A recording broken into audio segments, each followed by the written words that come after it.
Y Oronel, Pedrotti Abogados, derecho a tus derechos. Contactos y turnos al 03492 58 90 90.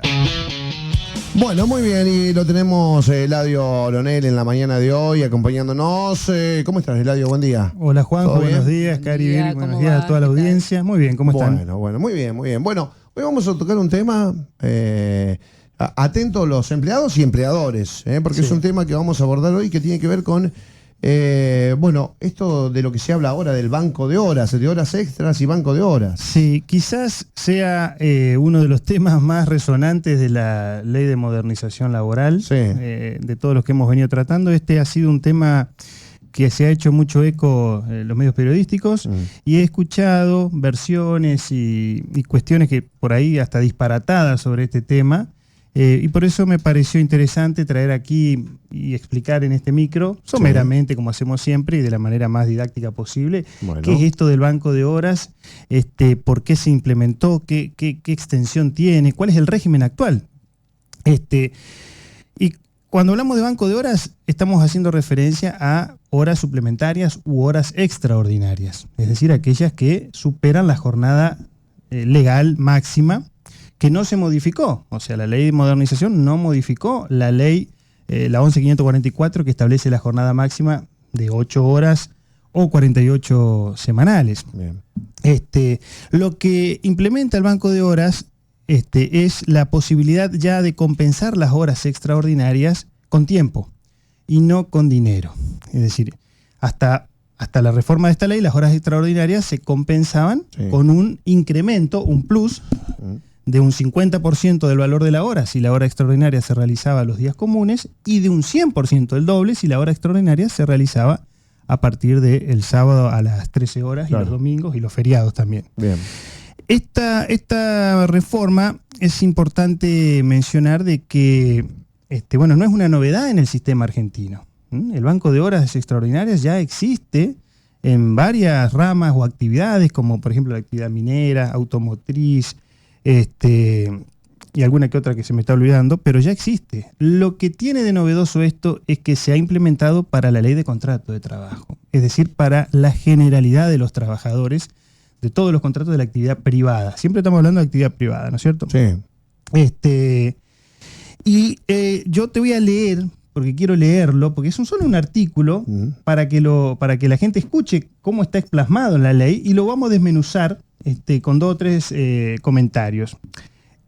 El artículo dice así: el empleador y el trabajador podrán acordar voluntariamente un régimen de compensación de horas extraordinarias de trabajo, el cual deberá formalizarse por escrito, consignando la naturaleza voluntaria de la prestación de las horas extras y sus límites, especificando el modo de funcionamiento del sistema y estableciendo un método fehaciente de control que permita a ambas partes registrar las horas efectivamente trabajadas y las horas disponibles para su goce por parte del trabajador. A tales efectos se podrá disponer de un régimen de horas extra, banco de horas, franco compensatorio, entre otros institutos relativos a la jornada laboral. Dicho régimen, que podrá igualmente ser pactado por el empleador con la representación sindical de la empresa, deberá respetar los descansos mínimos legales, asegurando en todo momento la protección, beneficio e interés del trabajador. Ese es el artículo sobre el que se habla mucho, ¿no es cierto? De la lectura, ¿qué podemos extraer? En primer lugar, que el banco de horas tiene límites. Por ejemplo, los límites están puestos por aquellas normas que no han sido modificadas. La ley, la 11.544, que establece la jornada de trabajo máxima, sigue vigente. La jornada sigue siendo de 8 y 48 semanales, ¿no? Porque he escuchado por ahí que dijeron, esto modifica la jornada laboral. Ahora la jornada laboral es de 12 horas. Eso es una falacia, no es cierto. También están los límites de la pausa diaria de 12 horas entre jornada y jornada. Y el descanso semanal, los límites del trabajo después de las 13 horas de los sábados y los domingos. Sí. Y sobre todo hay un límite que nadie menciona, que hay un límite de máximo de horas extraordinarias. O sea, hay un límite legal de máximo de horas extra que puede hacer un trabajador, que no está en la ley, sino que está en un decreto reglamentario de la ley de jornada laboral, que son un máximo de 30 horas mensuales y 200 horas anuales. Es decir, hay techos, hay máximos en la ley para las horas extraordinarias. Lo que sí tiene de novedoso esta cuestión es que la fuente por la cual se puede introducir este sistema o este instituto en el régimen laboral, ¿no es cierto?, que es la fuente contractual o los acuerdos. Y no solamente el acuerdo, que generalmente los acuerdos siempre han transitado por convenios colectivos, ¿no es cierto?, el acuerdo entre el sindicato y la cámara empresarial respectiva, cierran ciertos acuerdos que afectan a todos los trabajadores comprendidos en ese convenio colectivo. Pero bueno, la ley lo que faculta aquí también son los acuerdos individuales, es decir, que un trabajador o un grupo de trabajadores con el empleador de determinada empresa pueden sentarse y pactar el instituto del banco de horas para las horas suplementarias. Esto es una novedad y es muy importante porque, como digo, la ley es bastante flexible, porque pone ciertas pautas y no mucho más. Por ejemplo, que debe hacerse por escrito, lo que leíamos recién en el artículo. No se puede pactar el banco de horas verbalmente, en un acuerdo verbal entre el trabajador y el empleador. Bueno, venite este mes 2 horas más, o esta semana trabajame 2 horas más, que después yo te la... No, eso no va. Tiene que ser por escrito y tiene que existir un registro que permita un control fehaciente de las horas por parte del trabajador. El trabajador tiene que saber cuántas horas de más trabajó, cuántas horas disponibles tiene, y sobre todo hay cuestiones que son zonas grises, que por ahí no trata la norma, y que van a dar lugar a alguna que otra discusión judicial, ¿no es cierto? Por ejemplo, ¿hasta qué momento el empleador puede compensar o tiene el deber de compensar las horas? Es decir, si te la compenso el mes que viene, te la compenso la semana que viene, te la compenso... Claro. Bueno, entonces todas esas cuestiones que están no reguladas, aparentemente la norma sugiere que, vayan al contrato y regúlenlo en el contrato, entre, como digo, acuerdo colectivo del sindicato con empleador o, y aquí viene lo novedoso, acuerdo individual entre empleador y trabajador. Por eso hay que tener mucho cuidado, digamos, cuando uno se va, no solamente para trabajadores, sino también para los empleadores que quieran disponer de este sistema en su empresa. La redacción individual de un convenio de este tipo va a requerir el análisis, por supuesto, de un abogado que los asesore, sobre todo porque no se han derogado los otros, como digo, las otras normas, la norma de jornada, la norma del límite máximo de horas extras, la norma de los descansos semanales y de las pausas diarias. Todo eso sigue estando y pone un límite a este instituto. Por eso es importante, yo me tomé la idea de leer el artículo para que por ahí pulamos un poco, se esmerile un poco las críticas que se le hacen. Yo sé que este instituto es un instituto teórico y está en la ley de una manera teórica. Después hay que ver esto en la cancha, ¿no es cierto? Cómo funciona en los hechos. Sí. Y es ahí donde están las mayores críticas, ¿no es cierto? No la crítica al instituto en sí, sino al funcionamiento, de cómo esto va a funcionar en la economía o en una empresa. Sobre todo porque lo que va a requerir esto es una transparencia y que para que esto funcione realmente bien, el trabajador, sobre todo en los convenios individuales, debe tener un poder real de negociación, ¿no es cierto? Porque si viene el empleador y te va a fijar todas las pautas del banco de horas y vos no vas a poder decir ni sí ni no, y realmente este instituto va a ser prácticamente letra muerta y va a ser una nueva instancia de abuso, ¿no es cierto? Bien. Lo que esto va a requerir es realmente poder de negociación real del trabajador. Y por eso generalmente este tipo de institutos, la vía o el canal es el acuerdo colectivo, que intervenga el sindicato, ¿no es cierto? El banco de horas no está vigente si no se incorpora a la relación o a la actividad por un acuerdo. Repito, hoy no está vigente si no se incorpora voluntariamente por un convenio colectivo o por un acuerdo privado. En el caso que se quiera incorporar por un acuerdo privado o individual, hay que tener mucho cuidado con la extensión o los límites de todo que tiene este instituto, ¿no es cierto?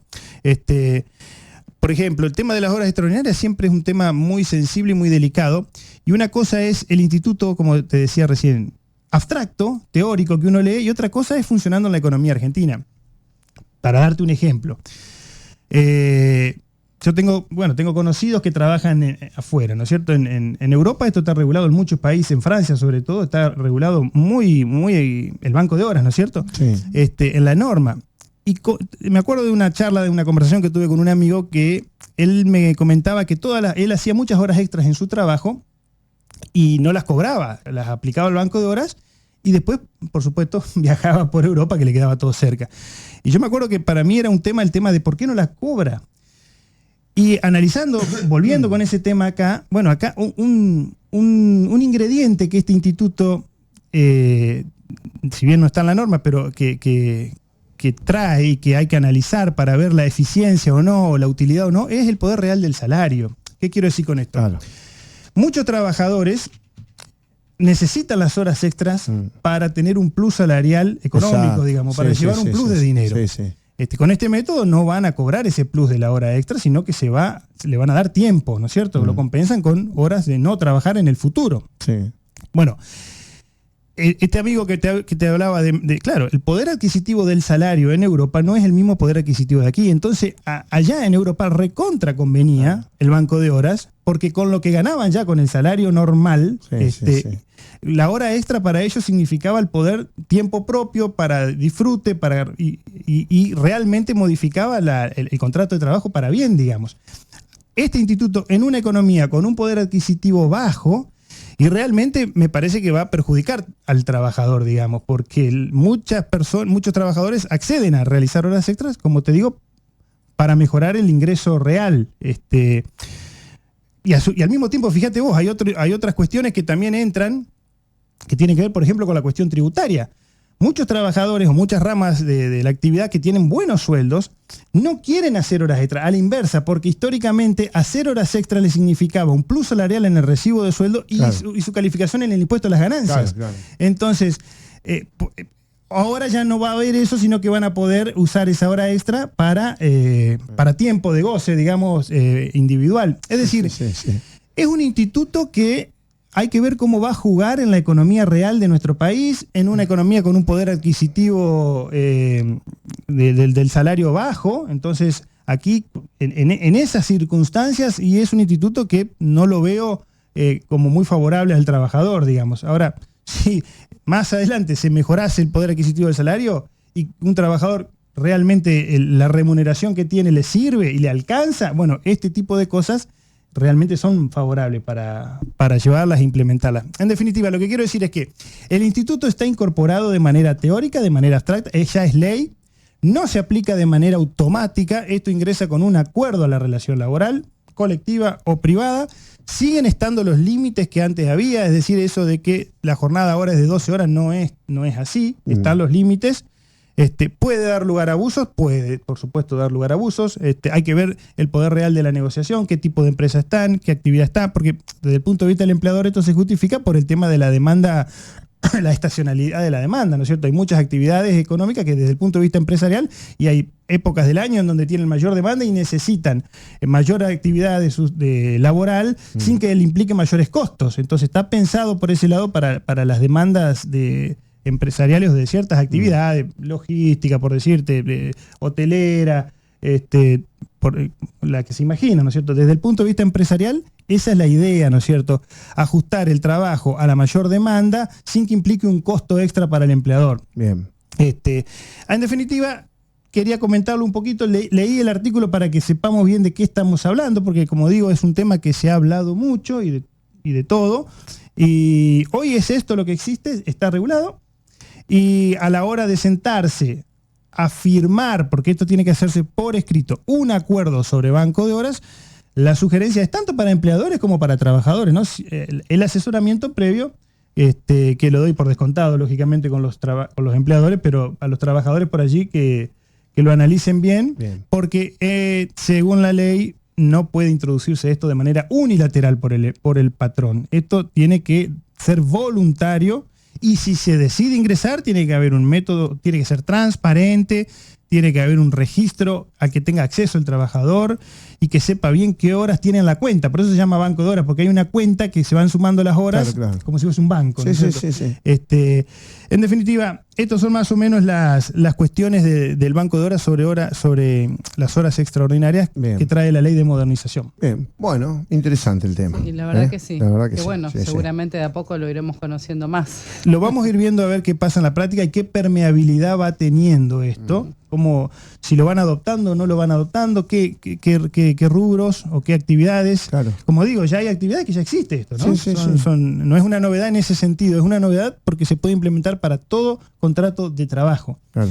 Y la novedad es esa, la flexibilidad que le dan a la autonomía de la voluntad, es decir, al acuerdo particular de un trabajador y de un empleador para regular esta cuestión de las horas extraordinarias. Hay orden público laboral, o sea, siguen estando los límites que mencioné recién y que van a afectar ese acuerdo. Si ese acuerdo privado vulnera ciertos límites, va a imperar los límites que hablé recién.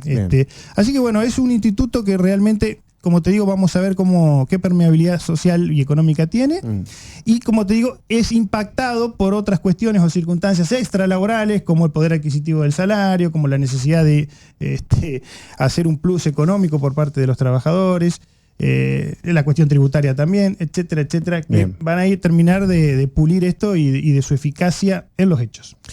Bueno, Eladio, agradecerte. Que nos quedamos calladitos porque la Sí, verdad que fuiste muy... No fui claro. No, no, fuiste claro, fuiste demasiado bien, no, fuiste claro. Me quedaba pensando también por ahí, por el lado empresarial, digo, como vos bien decías, por mencionar alguna empresa, no voy a dar nombre, pero yo conozco chicos que trabajan en una empresa rafaelina que iban los fines de semana a laburar para esto, para incrementar su sueldo. Ahora de esta manera hay que ver si optan por hacer horas extras o no.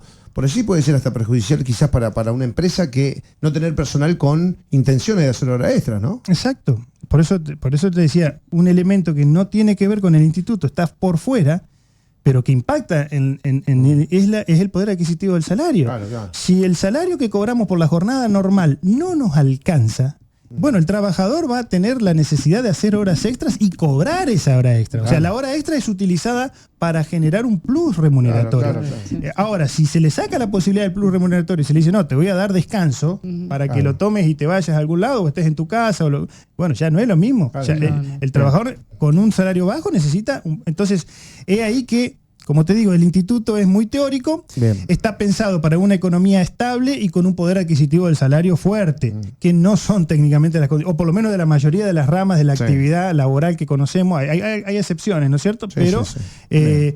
ese tipo de condicionamientos externos son los que por ahí van a meter alguna dificultad en la implementación de esto. Bien. Eladio, gracias. Nos Gracias, encontramos el próximo lunes. Bueno. Señores, 10 de la mañana, 34 minutos, nos vamos volando a la pausa. Ya volvemos, ya regresamos. Pedrotti Abogados.